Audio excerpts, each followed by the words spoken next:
Vale, pues si os parece, continuamos. Damos la bienvenida ahora al profesor Valerio Rocco Lozano. Valerio Rocco es profesor de Historia de la Filosofía Moderna en el Departamento de Filosofía de la Universidad Autónoma de Madrid. Es también vicedecano de investigación en esta misma universidad. Desde 2012 coordina, junto con José María Zamora, el máster en Filosofía de la Historia, Democracia y Orden Mundial, y coordina también el curso de formación continua en Geopolítica. Valerio es licenciado y doctor en Filosofía por la Universidad Autónoma. Obtuvo el primer Premio Nacional de Fin de Carrera y el Premio Extraordinario de Doctorado con su tesis titulada Función y estructura del mundo romano en la filosofía hegeliana, dirigida por Félix Duque. Ha desarrollado estancias de investigación en la Universidad de Verona, en el CNR de Roma, así como en la Universidad de Jena, y ha sido miembro de 3 proyectos de investigación del Plan Nacional y de uno de Acciones Integradas. Entre sus obras destaca la monografía La vieja Roma en el joven Hegel y la edición crítica de la obra póstuma de Franco Gorki sobre Heidegger, y ha coeditado también 5 volúmenes colectivos y 2 monográficos de revistas sobre diferentes temas de filosofía política, filosofía de la historia e historia de la filosofía moderna. Es también miembro fundador de SECLE, cofundador de la revista Despalabro y assistant editor de la revista Philosophical Readings. Y bueno, hoy nos trae una ponencia que lleva por título ¿Existió una democracia en Roma? Mitos y clichés. Bueno, muchas gracias, Julia. Gracias a todos los asistentes. La mía es la última ponencia del día, así que me imagino que estaréis cansados. Siento no haber podido estar esta mañana, pero tenía muchas clases. Y bueno, la verdad es que aunque mi tema parece muy desconectado del de Antonio Rivera, realmente no lo está, porque yo también voy a tratar, bueno, de un problema que me interesa mucho, pero lo voy a hacer a través de un autor que me parece muy interesante, pero que, con el que estoy en total desacuerdo, pero que creo que nos puede aportar mucho para pensar no solo el problema de la democracia en Roma, sino pensar también la actual democracia, ¿no? El problema actual de nuestras sociedades. Entonces, voy a intentar dar respuesta a esta pregunta de si hubo o no una democracia en la antigua Roma, pero sobre todo voy a insistir en la relevancia histórica que esto tiene para el pensamiento de nuestro propio tiempo, que es un poco la línea de investigación que he venido desarrollando en los últimos años, la de la presencia del mundo romano en la filosofía moderna y contemporánea. Mi reflexión parte pues, de un punto oscuro, se podría decir, del concepto de democracia.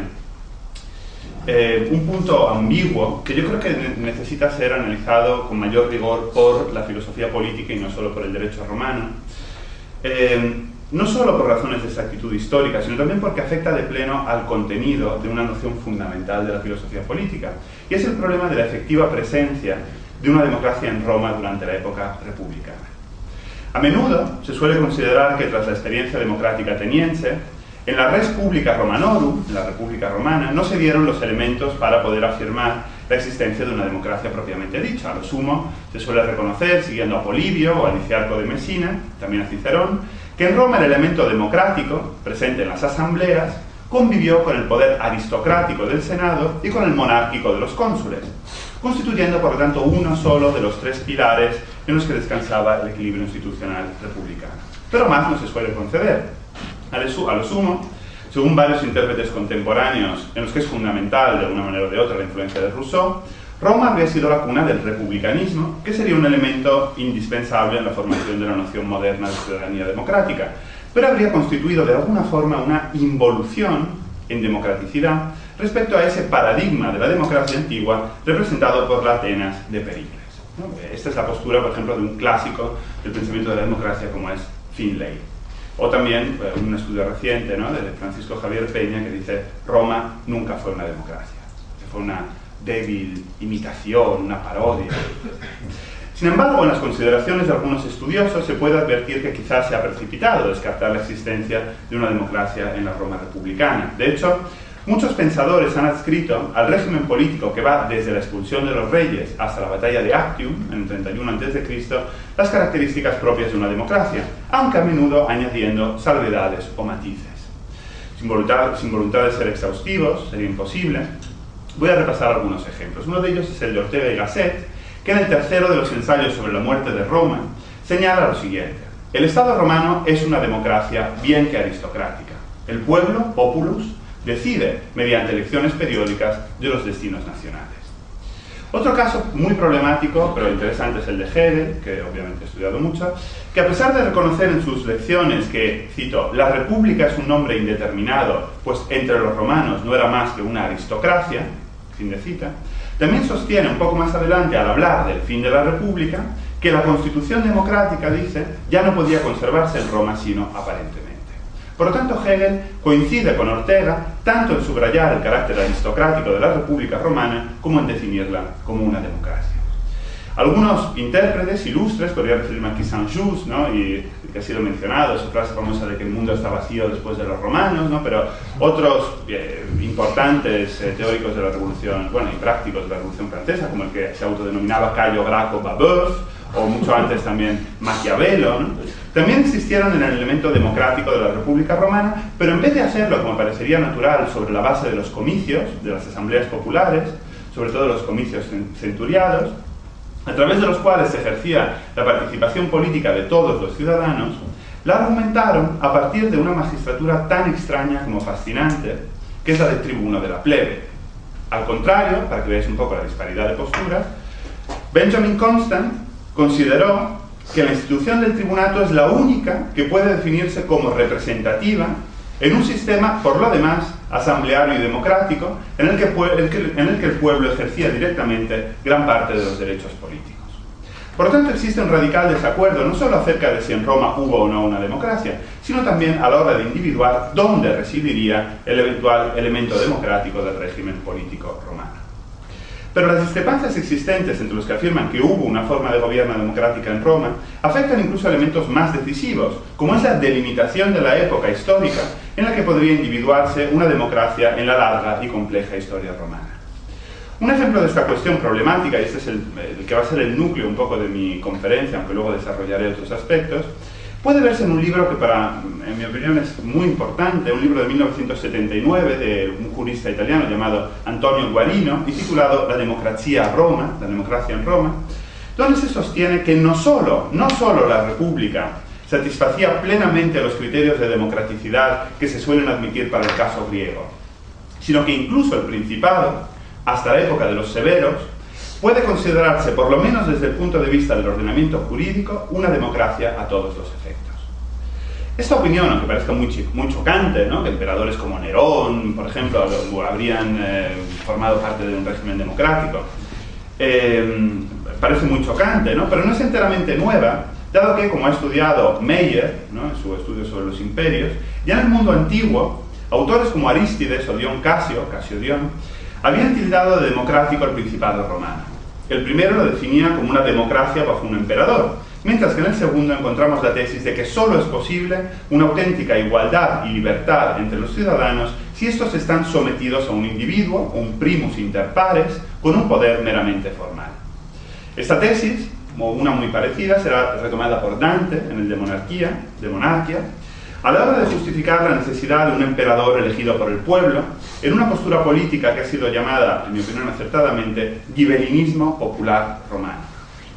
También recuerda, por otra parte, al menos en su forma lógica, a la representación que Hegel hacía de la condición jurídica romana en el capítulo 6 de la fenomenología del espíritu, lo que llama el Rechtszustand, representación de Roma según la mayoría de los intérpretes. En esta condición jurídica, unos individuos formalmente iguales, aunque atomizados y vaciados de todo contenido, guardaban una relación vertical con lo que Hegel llama el único señor del mundo, es decir, el emperador.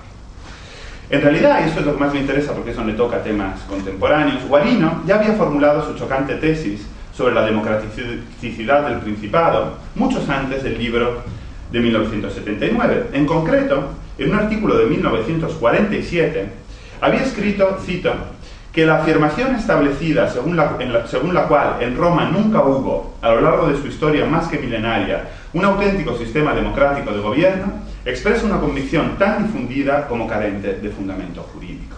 Fin de cita. Esta afirmación tan explícita y categórica alimentó las críticas de muchísimos sectores del mundo académico italiano. Pocos meses antes, el todopoderoso historiador Gaetano de Sanctis, que no hay que confundir con Francesco de Sanctis, otro importante intelectual del anterior, había excluido en un ensayo la posibilidad de hablar de democracia en la historia de Roma. Incluso en la época republicana, decía De Sanctis, no habría sido más que una oligarquía apoyada en la nobleza del Senado. Guarino, que por aquel entonces era todavía un joven profesor, Guarino nació en 1914 y murió hace unos años, en 2014, justo unos meses antes de cumplir un siglo, reaccionó duramente contra estas palabras. Pensemos que estamos en 1947. Fundamentalmente por dos razones. Una estrictamente histórica, para subsanar lo que él consideraba una gravísima incorrección. Y la segunda, más compleja, está relacionada con el panorama político y cultural de la Italia de aquellos años. La Guerra Mundial había terminado hace solo 2 años, y con ella el fascismo había sido sustituido por un Estado democrático y republicano. Al contrario de lo que ocurrió en España, allí no hubo ni tan siquiera el espejismo de una transición gradual entre dictadura y democracia. En tan solo un año, el panorama político y el sistema institucional cambiaron radicalmente. Por lo tanto, también las opiniones políticas de muchísima gente tuvieron que adecuarse a la nueva realidad. Los que hasta 1943 aplaudían a Mussolini en la Plaza Venecia, se volvieron en pocos años unos fervientes demócratas y antifascistas. Todo el que no proclamaba su entusiasmo por la República y la democracia era tachado automáticamente de fascista y estigmatizado, aislado y humillado. Por estas razones, el ensayo de De Sanctis parecía más un no hay que recordar aquí porque es evidente la conexión simbólica que hay entre el fascismo y la antigua Roma. Por estas razones, el ensayo de De Sanctis parecía más un panfleto de ideas políticas que un estudio objetivo sobre la historia romana. Guarino confesó muchos años después que su reacción fue motivada sobre todo por este aspecto político. Para él, y aquí es donde entroncamos con una concepción de la democracia meramente formal, como la que nos ha expuesto Antonio Rivera antes, para él todo argumento sobre la democracia es puramente subjetivo si no se aferra a unas sólidas bases jurídicas. La democracia en Roma está constituida como una reformulación de las razones históricas y jurídicas de la vehemente afirmación de 1947. Es una defensa pausada y argumentada de lo que entonces se expresó ex abrupto y que fue muchas veces notablemente malinterpretado. Este libro es importante porque es la culminación de una polémica intelectual que tuvo lugar en Italia y que fue realmente muy fuerte, tuvo muchísima repercusión. La perspectiva histórica de Guarino fue ensalzada desde el 47 hasta los años 70 por historiadores y juristas de la talla de De Martino, Branca, Catalano, Godemé, pero a la vez fue muy criticada por muchos, entre los que destaca el ya citado Finlay, que cita mucho a Guarino, y que en un escrito de 1973, escrito contra él, comparó la polis ateniense y el Estado romano con las modernas democracias, llegando a la conclusión de que, sobre todo en comparación con el modelo de Pericles, la República y el Principatus no fueron formas democráticas, sino oligárquicas, en las que había, sin embargo, algunas instituciones populares. Esto es exactamente la tesis de De Sanctis. Guarino rebate en su libro que es imposible analizar desde un mismo metro de juicio experiencias políticas e institucionales tan distintas entre sí. Ni siquiera los autores romanos que estudiaron la polis ateniense, entre ellos, como he dicho, Polibio y Cicerón, se atrevieron a establecer comparaciones y paralelismos. Es indiscutible que la noción de democracia floreció en Atenas y que algunos aspectos del marco jurídico romano se basan en elementos griegos, sobre esto volveré luego, pero no se puede adaptar la valoración de lo que es o no democrático al paradigma del Estado ateniense. Si se siguiera este método, ninguna realidad política desde el fin del helenismo sería definible como una democracia. Hay que encontrar entonces un paradigma, un elemento unificador y atemporal que defina de una manera conceptual, es decir, unívocamente, un Estado como una democracia o no democracia. Y este criterio de elección no puede ser sino el estudio de los sistemas constitucionales de cada entidad política. La tesis central de Guarino, que intentaré debatir o rebatir en esta conferencia, es precisamente esta.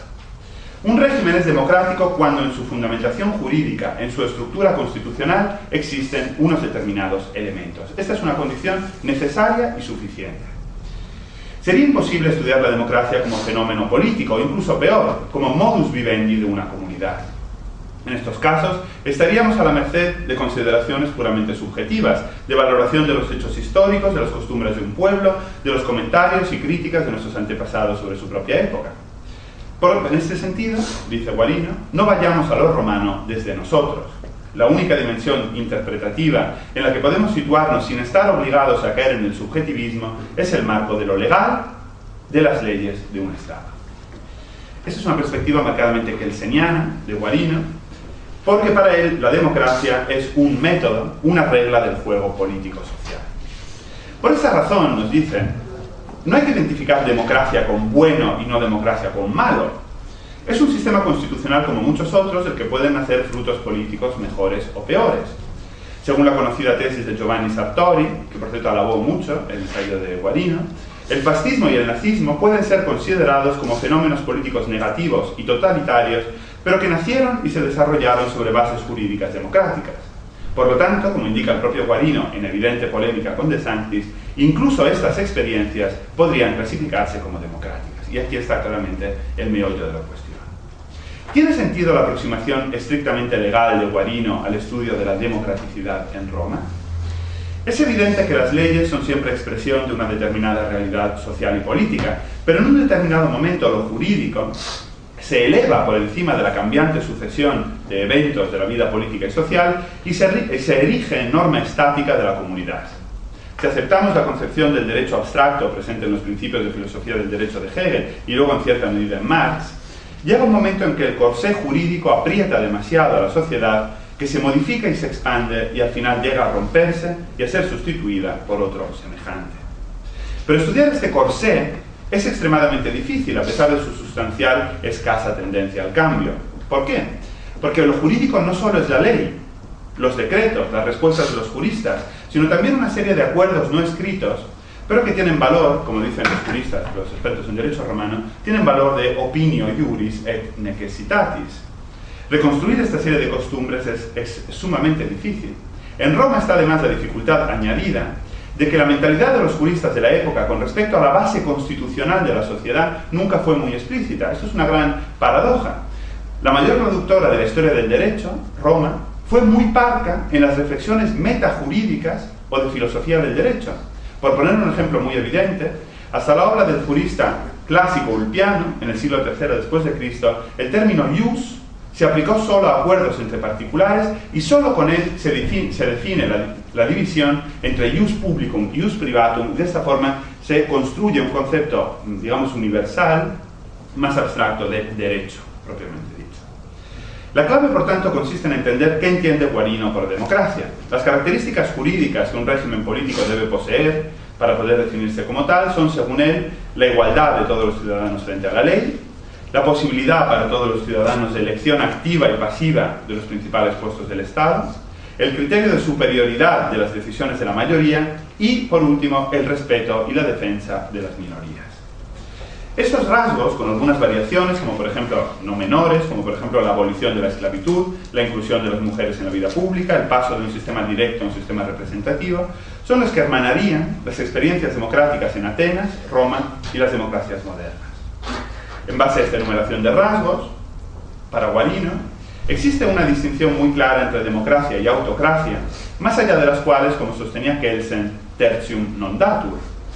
La primera es definida como ese sistema jurídico en el que la voluntad que está representada en el ordenamiento jurídico del Estado es idéntica a la voluntad de los ciudadanos.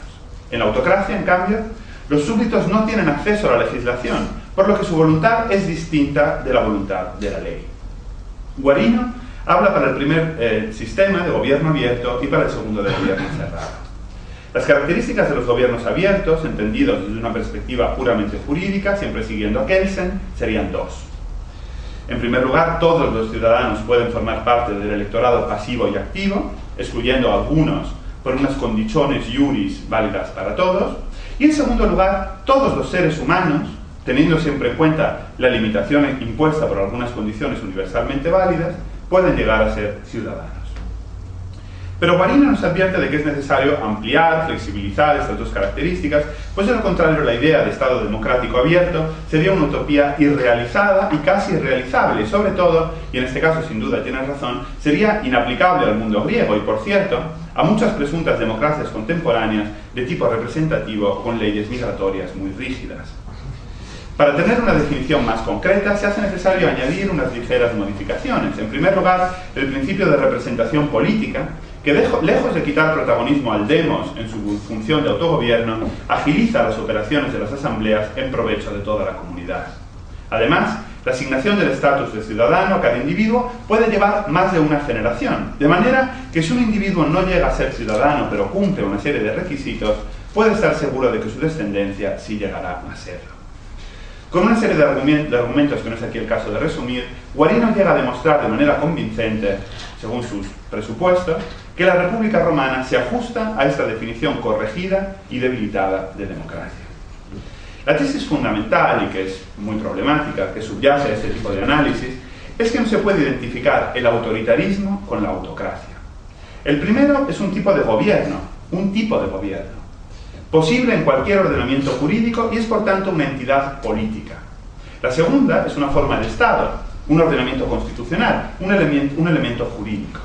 Según Guarino, es perfectamente posible compatibilizar un ordenamiento democrático o abierto con una forma de gobierno autoritaria o incluso totalitaria, siempre que no fallen los requisitos mencionados supra. Por ejemplo, sostiene Guarino, una dictadura no deja de ser democrática siempre que se asigne un términos a los poderes de la persona que tiene la máxima autoridad del Estado. Este límite de tiempo no tiene que ser preciso, puede ser también incertus quando, por ejemplo en el caso de una dictadura vitalicia. También en este caso la naturaleza jurídica de la democracia quedaría para él absolutamente intacta. En base a este principio, sin insistir en el detalle de las consideraciones jurídicas e históricas que hace Guarino, resulta extremadamente fácil adscribir un carácter democrático también al ordenamiento legal vigente durante el Principado, si se admite que lo hubo en la República, dado que formalmente, desde el punto de vista de las leyes y las instituciones, el cambio fue mínimo, al menos según Guarino, mientras que hubo una notable transformación en la manera concreta de ejercer el poder. Por ejemplo, una diferencia fundamental en la forma imperii entre la República y el nuevo régimen inaugurado por Augusto fue que bajo la autoridad del Princeps se creó una organización paralela al Estado paraestatal llamada precisamente extra ordinem. La creación de este inmenso cuerpo de funcionarios respondía a la exigencia de organizar y poner en práctica los numerosos poderes y prerrogativas del emperador a través de mandatarios que ejecutaban sus designios y voluntades. Pronto se creó una jerarquía paralela, o diríamos de asesores, ¿no? Dominada por los poderosísimos prefecti pretorio, consejeros y vicarios del príncipe en gran número de ámbitos, los prefecti Augusti, que administraban Roma en su ausencia, los legati Augusti, que lo ayudaban en la organización del ejército y en la administración de las provincias imperiales, los procuratores Augusti, expertos en temas económicos y administrativos, y un sinfín de curatores, viarum publicarum, aquarum publicarum, eius publicarum, operum publicorum, riparum, albei tiberis, hay de todo tipo, ¿no? La cuestión es que todos estos magistrados en realidad no lo son, no son magistrados, no son electivos, sino que son nombrados directamente por el emperador. Ascendiendo en la pirámide de la burocracia romana, encontramos en la cúspide al príncipe, que se configura como el máximo funcionario, el más importante representante de este sistema paralelo y paraestatal. En su persona confluyen dos naturalezas. Por una parte es un magistrado especial, extraordinario, al que se han confiado los poderes propios del Senatus Populusque Romanus. Por otra, representa la cúspide del sistema extra ordinem. Pero si retomamos el análisis de Guarino, no hay aquí contradicción alguna. Extra ordinem rei publicae no significa fuera de la República o por encima de la República, sino que para él se trata de un elemento paralelo en armonía con las instituciones tradicionales. Estas tesis de Guarino, sin duda atrevidas y atractivas, porque combaten la inmediatez no reflexionada de muchos clichés sobre la historia antigua, pueden y deben ser rebatidas en muchos sentidos. En primer lugar, incluso si se aceptara su marco conceptual dicotómico y su definición procedimental y mínima de democracia, habría que afirmar que ni siquiera la más participativa de las épocas de la República satisfizo los requisitos exigidos por él. Por lo que respecta a la participación política activa en las asambleas, fundamentalmente en los comicios centuriados, no solo en la práctica siempre se imponía la voluntad de los ciudadanos más ricos, sino que también desde el punto de vista jurídico, el sistema de votación estaba explícitamente elaborado para que así fuera. No es una cuestión de facto, es una cuestión jurídica, es una cuestión institucional. Todos los ciudadanos romanos entre los 17 y los 60 años estaban divididos en 193 centurias, a su vez agrupadas en 6 clases, más 5 centurias de proletarii. La primera clase estaba compuesta por 18 centurias de caballeros, de equites, compuestas en total por tan solo 1.800 ciudadanos de enorme riqueza. La segunda, compuesta por 80 centurias de pedites, soldados de a pie, con un censo muy elevado, bastaba para asegurar la mayoría si sumada al voto de los equites, porque 18 más 80 es 98, y la mayoría era 193 dividido 2 más 1, o sea, 97. Por lo tanto, en la mayoría de los casos en los que hubiera intereses de clase que hicieran que los poderosos votaran de manera unánime, el voto de los ciudadanos de las últimas 4 clases era ininfluyente y, de hecho, una vez alcanzada la mayoría necesaria, ni siquiera llegaba a producirse, lo que, como comenta Tito Livio, desmotivaba mucho la participación política de las clases populares. A esto hay que sumar la ausencia de voto secreto, lo que en un sistema social clientelar como el romano implicaba de facto una poderosa coacción a la hora de expresar la propia preferencia, que además nunca era propositiva, sino solo siempre positiva o negativa acerca de los nombramientos y las propuestas de ley efectuadas por el magistrado convocante. No voy a detenerme aquí mucho sobre este tema, solo quiero decir que sobre la no democraticidad del sistema de voto en los comicios centuriados republicanos, un ex estudiante de nuestro máster, Fernando Peiró Muñoz, ha realizado recientemente una magnífica investigación a partir de su trabajo de fin de máster. Sin entrar en más cuestiones de índole pragmática, como el hecho de que en la práctica la elegibilidad a las magistraturas cum imperio y al Senado estaba limitada solo a los ciudadanos cuyos recursos económicos les permitieran emprender el costoso cursus honorum, y permaneciendo en el ámbito puramente jurídico en el que se sitúa Guarino, hay que juzgar como simplemente inaceptable su análisis del Senado, al que define como un elemento exclusivamente político, que no se puede decir que modifique el carácter democrático de la República desde el punto de vista jurídico. Al contrario, en mi opinión, hay que decir que es precisamente por el papel preponderante del Senado en la vida política romana que, por ejemplo, el Estado recibía la denominación legal y formal de Senatus Populusque Romanus. En esta denominación el orden de los coyuntos no es casual, sino que describe la preponderancia de los patres conscripti, de los senadores, sobre los magistrados y las asambleas que los elegían. Minimizar el peso del Senado para intentar camuflar el tinte oligárquico del régimen político republicano es una operación tan sencilla como ilegítima y revela también una profunda incomprensión del mundo romano. Es cierto que, excepto en el caso de los senados consultos, el papel del Senado no se basaba en la potestas o en el imperium, sino en una auctoritas de carácter más intangible y moral. Pero esta auctoritas, por lo menos en la época republicana, era la base no solo del prestigio del Senado, sino que puede decirse que era fuente de legitimidad de todo el ordenamiento jurídico al que Guarino se refiere abstractamente, sin tener en cuenta su génesis y su imbricación con las estructuras políticas, sociales y económicas de la Roma antigua. En continuidad con este último planteamiento y con la cuestión de la legitimación del poder político en Roma, existe una razón ulterior por la que la tesis de Guarino de una democraticidad tanto de la República como del Principado resulta difícilmente aceptable, y es que admite una excesiva continuidad entre estas dos épocas.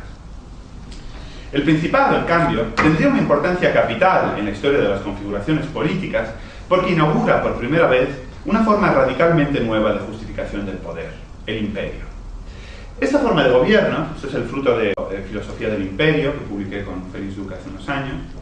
Esta forma de gobierno surge específicamente con Octaviano Augusto, de tal forma que es posible afirmar, aunque parezca una tesis muy fuerte, que antes de Roma no hay propiamente imperios, y tras Roma, todo imperio, al menos en Occidente, se configura simbólica y conceptualmente como neorromana.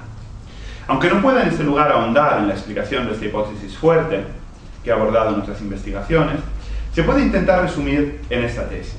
La unicidad y el éxito del Imperio Romano se debe a que es el único régimen político que puede armonizar dos formas distintas y hasta opuestas de legitimación del poder, lo que puede llamarse weberianamente, y por influencia de un autor italiano llamado Pietro de Francisci, el ductus carismático y la legalitas tradicional. Ductus y legalitas. A lo largo de su imponente obra Arcana Imperii, Los secretos del imperio, el estudioso italiano Pietro de Francisci declara en numerosas ocasiones su discrepancia con Weber, de quien toma el núcleo duro de su terminología política. El autor italiano no niega que existan los tres tipos clásicos de legitimación weberianos, legal, tradicional y carismática, sino que rechaza que estos se encuentren en pie de igualdad. De hecho, cree que la potestad legal y la tradicional pueden ser agrupadas en un concepto de orden superior, mientras que la potestad carismática es inconciliable con los otros dos tipos de legitimación. La razón de esta íntima conexión entre los dos primeros tipos de imperium es la convicción de que la justificación de la potestad legal del jefe deriva de la tradición del ordenamiento jurídico. ley y tradición se retroalimentan desde el punto de vista de la legitimación. De hecho, si analizamos la historia de la literatura, si analizamos ejemplos literarios de la antigua Roma, como la Eneida de Virgilio por el lado proimperial y la Farsalia de Lucano por el lado republicano, vemos que la legitimación tradicional proviene en todos los casos de instancias objetivas, trascendentes del plano individual, y que recuerdan por ello en su estructura el ordenamiento jurídico al que se remonta la potestad legal. Por ejemplo, en el caso de la Farsalia, la estirpe divina a la que se conecta la dinastía Julio-Claudia para César, la autoridad del Senado para Pompeyo y los mores maiorum para Catón. Aquí tengo una cosa sobre la potestad tradicional, pero la voy a dejar a un lado porque es un poco técnica. Más allá de esto, lo que está claro es que las formas de imperium pueden reducirse a dos grandes grupos. Por una parte, el esquema del ductus, o la Fürertum, tal y como ha sido estudiado por Trippel, y que va más allá de un liderazgo político y se funda en el concepto weberiano de carisma. Y por otra parte, el ductor, como lo llaman De Francisci, con la clara voluntad de evitar el término dux, demasiado cargado ideológicamente, guía las voluntades de los miembros del comitatus con una actividad creadora, dinámica, que tiene un reflejo en la conducta colectiva. El otro gran modelo de organización social que encontramos en la obra de De Francisci es la legalitas, cuya definición se centra en la legitimación legal impersonal de la potestad, que en las guerras civiles previas a la instalación del Principado correspondería al bando de Pompeyo y del Senado, mientras que César correspondería al bando carismático, al bando del ductus. Según esta tesis, Augusto habría logrado la cuadratura del círculo al lograr unificar dos formas de legitimación del poder que parecerían incompatibles. En otras palabras, habría sabido impulsar un régimen revolucionario y personalista, carismático, pero a la vez en aparente continuidad con la legalidad republicana y sus instituciones. Habría implantado un gobierno expansionista y belicista ad extra, pero fundado ideológicamente en la Pax lograda tras un siglo de guerras civiles. Todo imperio o proyecto de imperio aspiraría a esta milagrosa conjunción de opuestos, y sería por esta razón, si esta tesis es correcta, que todas las dinastías posteriores al Julio-Claudia reivindicarán su conexión con César y Augusto, cuando se podrían perfectamente haber separado de ellas. Y es por ello mismo que todo imperio posterior al romano, al menos en Occidente, se ha intentado conectar simbólicamente de una manera o de otra con la Roma imperial.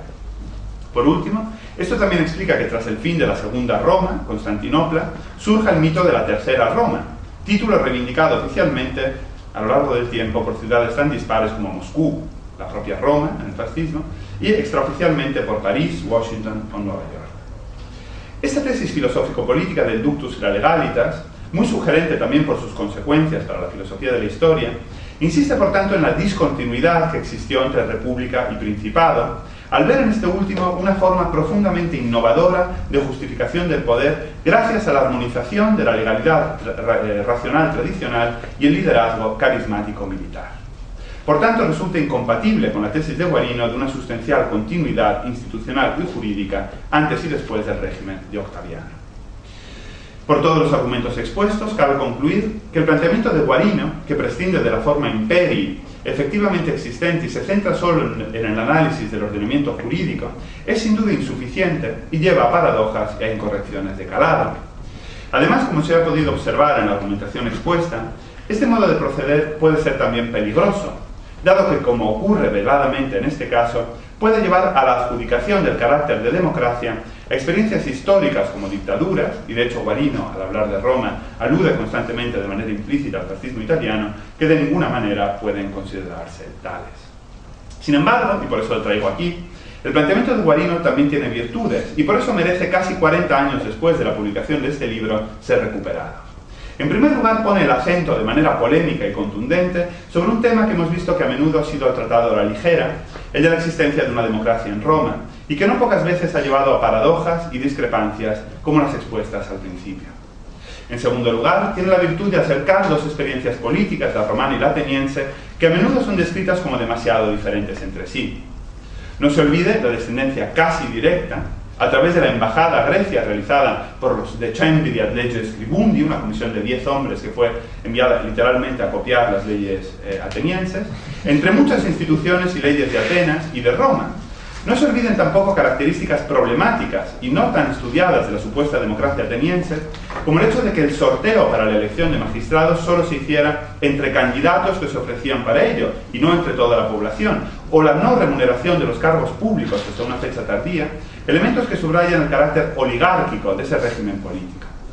También es conveniente recordar las similitudes entre las agresivas políticas exteriores de la Atenas democrática y la Roma republicana. Traer a colación estos elementos, además de otros sobradamente conocidos como la exclusión de esclavos, mujeres y extranjeros en los procesos de toma de decisión, puede ser útil para volver a plantearse en qué sentido puede hablarse de una democracia griega enfrentada a una república romana oligárquica y antidemocrática. Es probable que muchos de los argumentos de los críticos de Guarino en contra de la democraticidad de la Libera Respublica Romanorum puedan aplicarse también a Atenas, con el consecuente problema, para las democracias modernas, de ver derrumbarse un mítico antecesor, un glorioso antepasado, que es posible que encierre muchas más sombras de lo que una cierta tradición historiográfica grecómana ha querido presentar. Probablemente, contra Guarino, Roma nunca fue una democracia. Pero si aceptamos este planteamiento, entonces tampoco Atenas fue esa cuna de la democracia de la que se habla irreflexivamente desde muchos ámbitos. O si admitimos que Atenas sí lo fue, entonces habrá que conceder el estatus de democraticidad también a la República Romana, como hacía en un reciente artículo de periódico uno de los mejores romanistas españoles, catedrático de mi universidad, Antonio Fernández de Buján, para quien, cito, el ideal democrático ateniense, germen de la convivencia política europea, encuentra una de sus más antiguas experiencias en la Roma republicana. Fin de cita. Estas últimas consideraciones sobre las tesis de Guarino muestran que es fundamental también para la filosofía política contemporánea una correcta interpretación de la democraticidad en esa realidad histórica, la República Romana, en la que tantas configuraciones políticas, desde las idealizadas por Dante hasta las realizadas por los revolucionarios franceses y norteamericanos, desde las soñadas por Babeuf hasta las puestas en prácticas por el fascismo, han visto un referente, un modelo. Precisamente por la función ejemplar desempeñada por Roma en la historia de las ideas políticas, parece plausible que si se encuentra un marco conceptual válido desde el que analizar el desarrollo político romano, esas categorías puedan valer también para el estudio de otros regímenes, aparentemente alejados históricamente, pero con una descendencia simbólica y espiritual de Roma.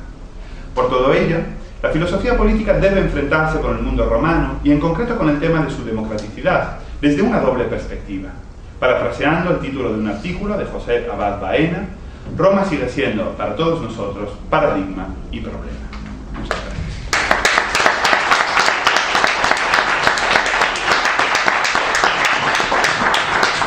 Muchas gracias, Valeria. Abrimos el turno de preguntas. Abrimos el turno de preguntas. No sé si...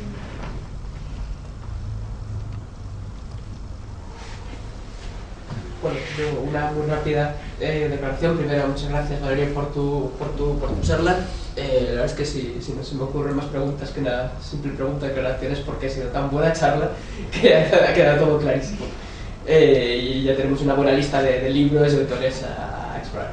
Así que bueno, la pregunta es, siguiendo esta categorización de distintas formas de legitimidad, según el autor suizo que has citado, de cuyo nombre no me acuerdo ahora mismo, me preguntaba por dónde caería, en cuál de los dos, la legitimidad religiosa a la que solían apelar desde luego los emperadores romanos y también desde antes, desde siempre las instituciones romanas, si no me equivoco.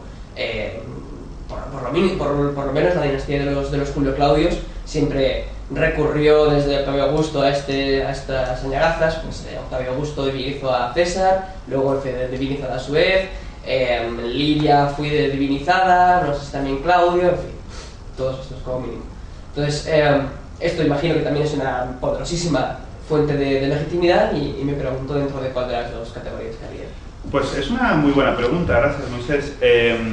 Realmente la legitimación de carácter religioso cae dentro aquí de la legal tradicional, o sea, del esquema de la legalitas, ¿no? Claramente. Es decir,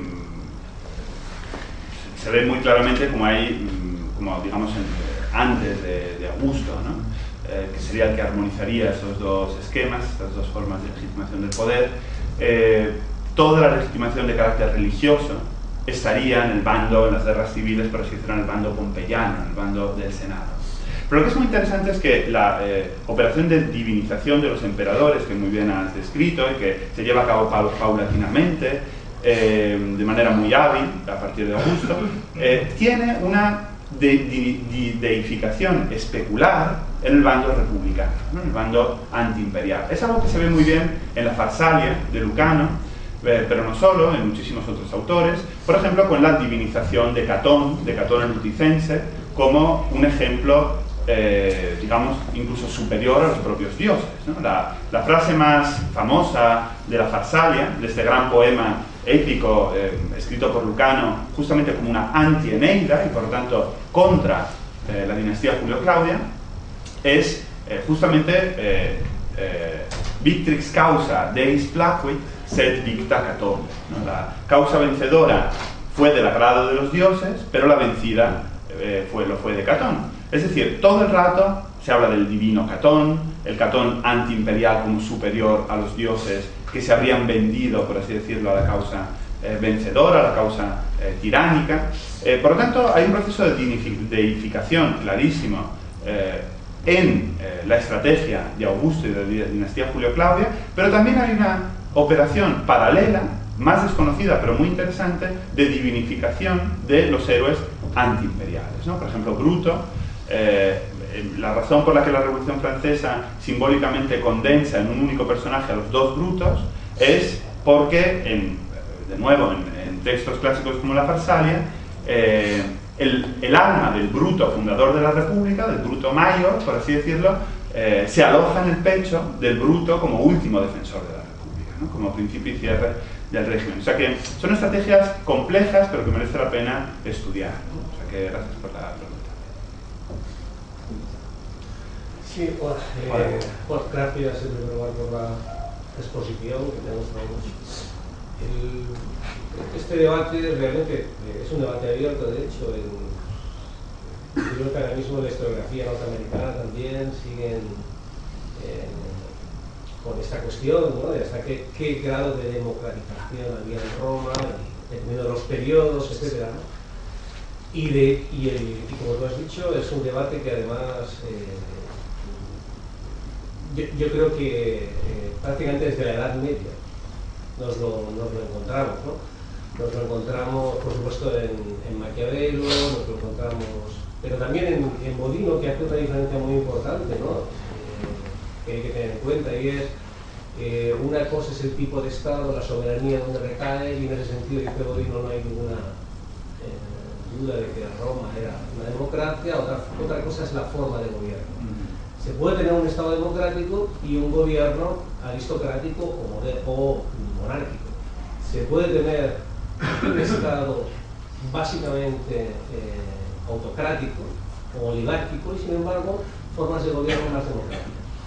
Pero a mí hay una cosa que también me interesa, y esa es la cuestión de la autorrepresentación, que es lo único que quizá que tú no has abordado en tu ponencia, que ha sido muy exhaustiva, con muchos círculos, ¿no? Y es que nadie en Roma nunca quiso representar ni defender una democracia. Es decir, un gobierno del pueblo, o un gobierno ahí, de lo único que se habló en todo caso fue de una república popular, que además es como todo el mundo medieval llamó como mucho a Roma. Es decir, una república quiere decir, en este caso, que nunca, algo diferente siempre de una democracia, porque una democracia siempre se representó bien como un gobierno, bien como una forma de Estado pura. Es decir, donde no había contrapesos oligárquicos o aristocráticos en su propia representación. No había el elemento aristocrático, el elemento electivo, etc. Tú lo has dicho antes, hombre, yo creo que, por supuesto, las tesis de Guarino, pues es que tú mismo has citado a Sartori, podríamos citar también a Castoriadis. Claro que las democracias contemporáneas representativas son algo radicalmente diferente a la democracia antigua, donde el elemento fundamental es precisamente que haya la menor elección posible, que no haya elección, que haya el mayor sorteo posible y la menor elección posible, porque el principio de elección es un principio aristocrático, siempre lo ha sido.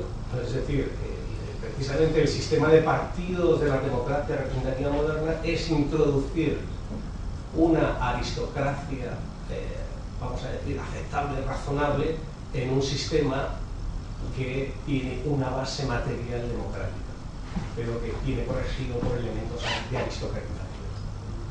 Entonces, yo digo, con todo este discurso claro que puede haber, que hay elementos democráticos en Roma, me parece que es indiscutible. Luego otra cuestión sería de qué es más importante, la democracia o la república, qué es lo más importante, la soberanía popular o la libertad, que también se puede entender de varias maneras, pero bueno. Pero me extraña mucho hablar de la equiparación entre Atenas y Roma, cuando los propios romanos, desde el principio, quisieron huir completamente de la inestabilidad que provocaba el gobierno del pueblo ateniense, que producía el principio, por decirlo así, de pérdida. Acordémonos, ¿no? Si la dignitas, en una democracia no hay dignitas, en una democracia no hay recompensa estable del mérito. Y claro, lo que sí es verdad es que esa aristocracia o esa libertad en la que se fue democratizando, todos lo sabemos, a partir de las luchas sociales, y por otro lado era abierta. Eso sí, no fue una de, o al menos no fue de restringida, nunca fue una aristocracia de sangre, ¿no? Pero, o sea, equipararlos, o sea, lo que quiero decir es que me parece un debate falso, porque ni siquiera en la autorrepresentación ni los más republicanos, ni Cicerón, ni Catón, ni nadie, ni Bruto, ni ningún Bruto quiso nunca crear una democracia en Roma, y les espantó siempre la democracia, el modelo de democracia ateniense, a todos, ¿no? Por eso me parece a mí, eso es lo que he querido entender, ¿no? Bueno, gracias. La pregunta es también larga y con muchos flecos. Efectivamente es un debate antiguo. Yo aquí me he referido en varias ocasiones a la diferencia entre forma regiminis y forma imperi. Creo que un análisis sobre la democracia debe contener ambas perspectivas, es decir, yo me he opuesto aquí a una visión puramente legal, puramente formal, institucional de la democracia, porque creo que lleva a una serie de contradicciones, de paradojas, de aporías, tanto en el mundo antiguo como en el mundo moderno, o sea que estoy totalmente de acuerdo con tu postura. Sobre la autorrepresentación, creo que es un debate complejo. Es un debate muy complejo por lo siguiente. Los romanos tendieron a ocultar mucho más. En primer lugar, hay un elemento que a mí me parece indiscutible y es, como he dicho, la escasez muy sorprendente de reflexiones metajurídicas que existen en la antigua Roma.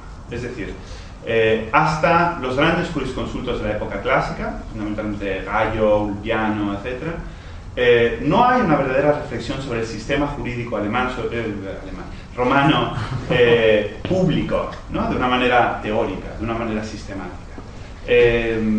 Lo más parecido que podemos encontrar es Cicerón, ¿no? Pero en Cicerón también tenemos Natura Humanum, donde lo político, lo moral, lo jurídico se mezclan de una manera indisoluble. Entonces, eso es lo primero que hay que tener en cuenta.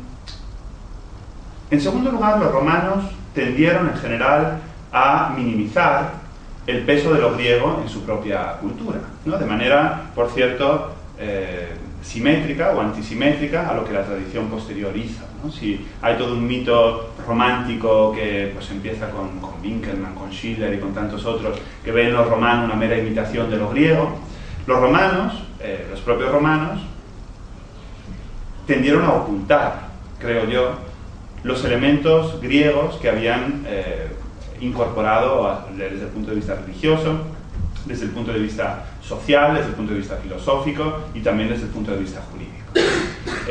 Ya he hablado aquí de la comisión de los Decemviri ad Leges Scribundi y estamos muy sesgados, eso es un debate que existe hoy en el derecho romano muy importante, de reconstruir las raíces en el derecho ático del derecho romano.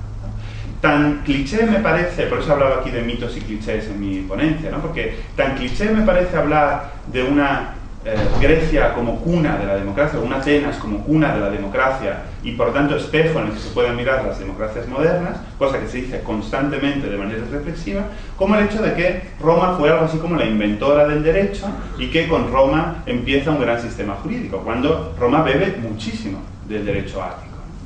Entonces, desde el punto de vista de la representación, creo que los romanos efectivamente llevaban muy a gala el hecho del equilibrio de los poderes, ¿no? Es un mito común, por cierto, también llevado a cabo, salvo Cicerón, por autores griegos, ¿no? Ya he hablado de Licearco, Polibio, son curiosamente, o que escriben en griego, ¿no? Son los que más reflexionan sobre este elemento constitucional romano como equilibrio de poderes. Pero indudablemente, en mi opinión, que hubo formas políticas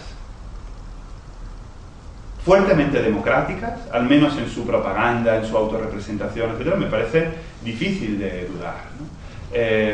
Pienso en las guerras civiles, pienso en los enfrentamientos entre los populares y los optimates desde Sila y Mario, pienso en los hermanos Graco, cuyo rol socialista y pro-marxista ha sido evidentemente exagerado, ¿no? Por toda la vía, etcétera, que va a través de Buonarroti. Es el momento en el que la República precisamente está a punto de convertirse en otra cosa.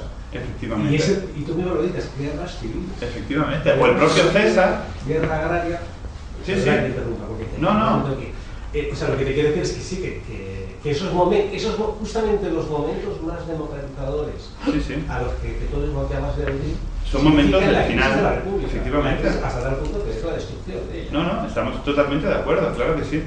Estamos totalmente de acuerdo. Sí, o sea, me parece un debate interesante, pero yo sobre todo aquí no quería dar una respuesta sobre, como habéis visto, además mi respuesta es negativa, pero creo que es importante problematizar esta cuestión, ¿no? Y investigarla con más seriedad de lo que, sobre todo en discursos políticos o institucionales, se viene oyendo tanto hacia Atenas como hacia Roma, ¿no? Y en ese sentido creo que estoy, totalmente de acuerdo con tu intervención. En relación con lo del equilibrio de poderes, realmente de Roma, creo que en la Edad Media y después lo que más se va a destacar es la constitución mixta romana.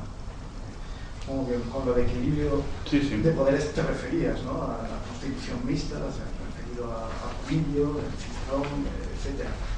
De cierto modo, el imperio, esta armonización del tuctus, el tuctus carismático y este otro par legal tradicional, es también una especie, es una variación de la constitución mixta. Es como que, es un poco de decir también Juan, ¿no? Es como que lo que va a quedar, más que el momento democrático, que está, como has comentado, es este equilibrio, y en este equilibrio, como es indicado por lo del ductus y la legalidad tradicional,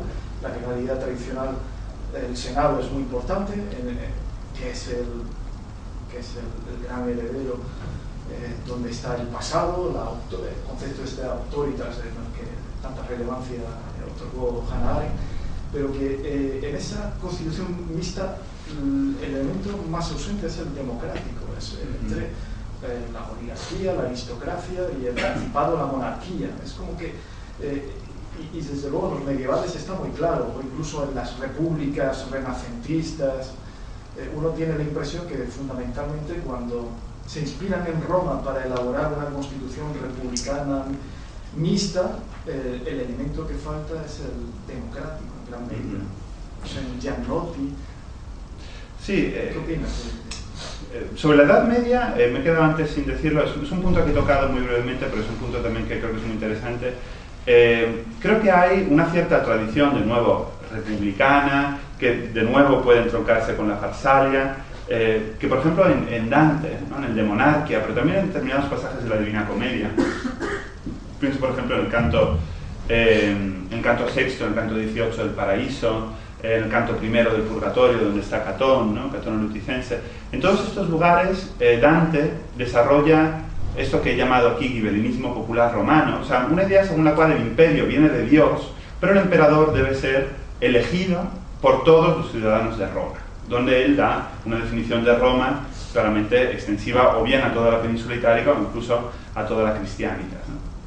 Y Y eso es una función es una visión muy fuerte, en plena Edad Media, que concilia un cierto universalismo del poder imperial con una autonomía de los comuni, y esto está muy inspirado por una visión, si no democrática, al menos pseudo-democrática de Roma, que es verdad que no es la mayoritaria, como tú dices, porque lo que domina ciertamente es la oligarquía en la historia de la recepción, también existe.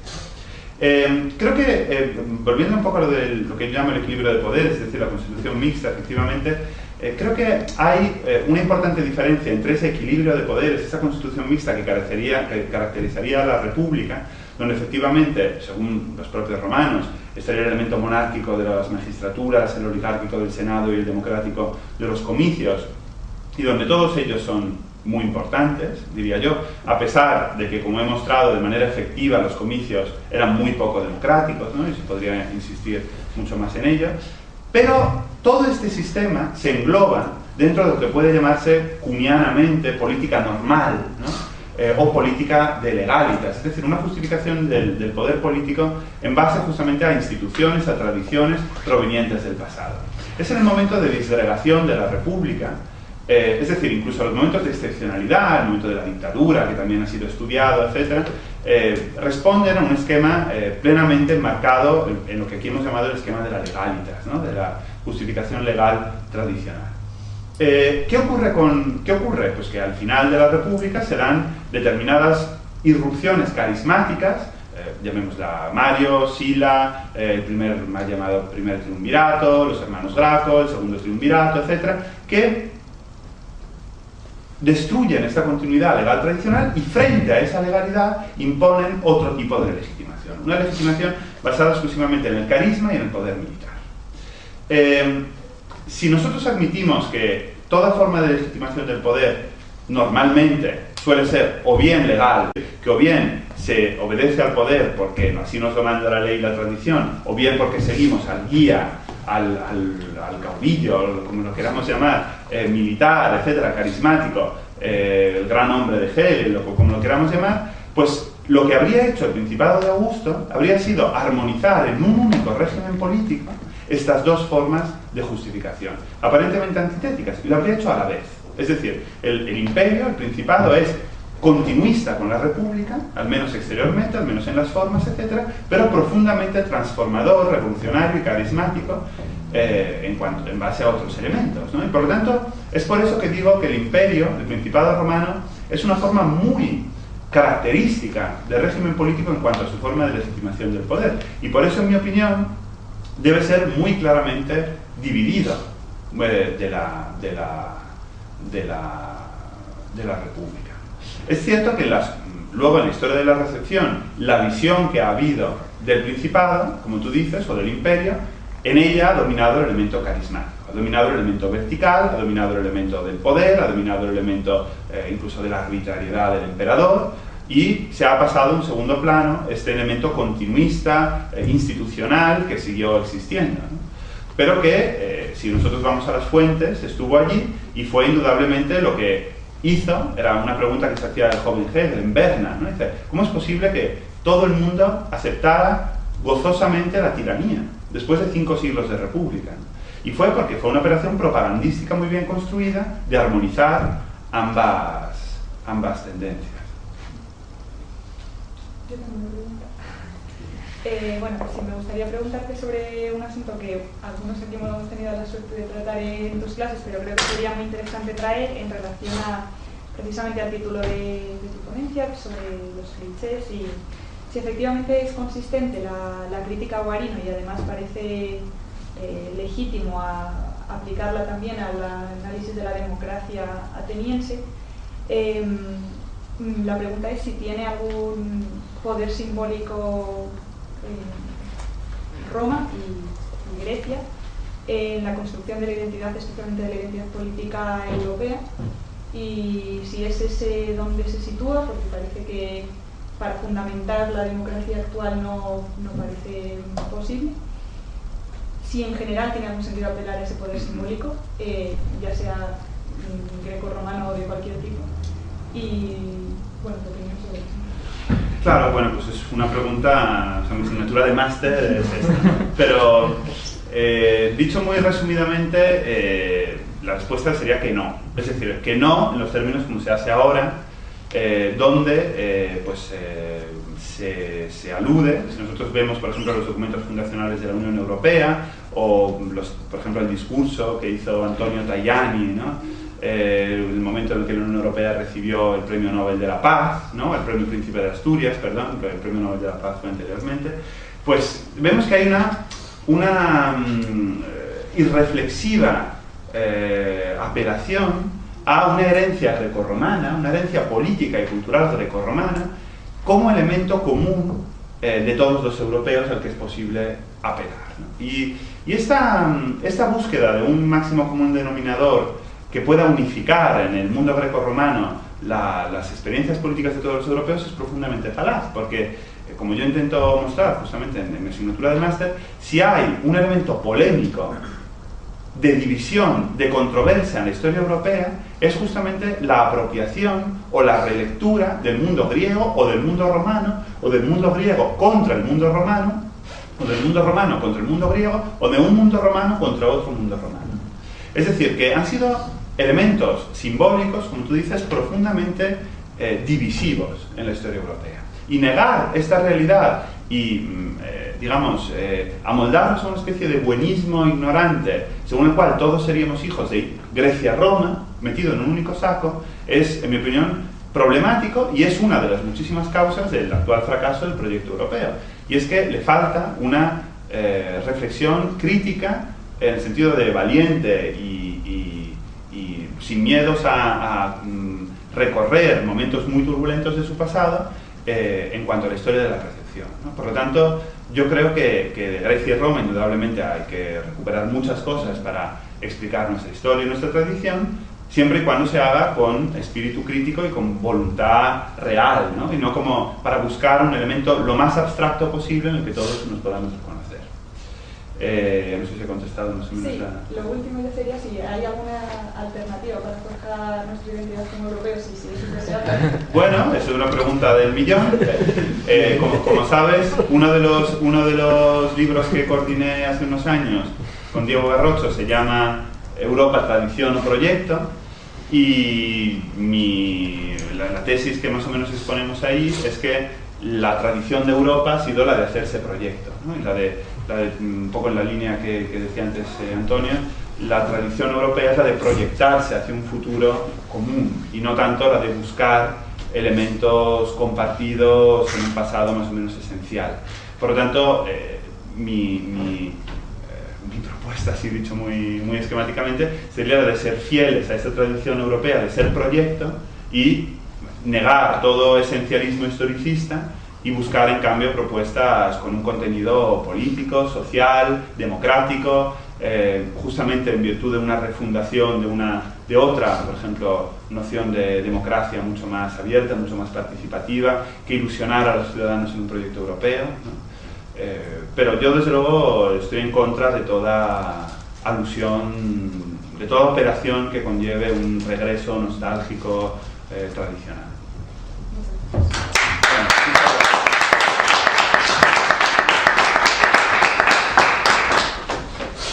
Bueno, muchísimas gracias. Finaliza aquí la primera jornada del Congreso. Gracias a todos por vuestra asistencia, gracias a los ponentes y nos vemos mañana.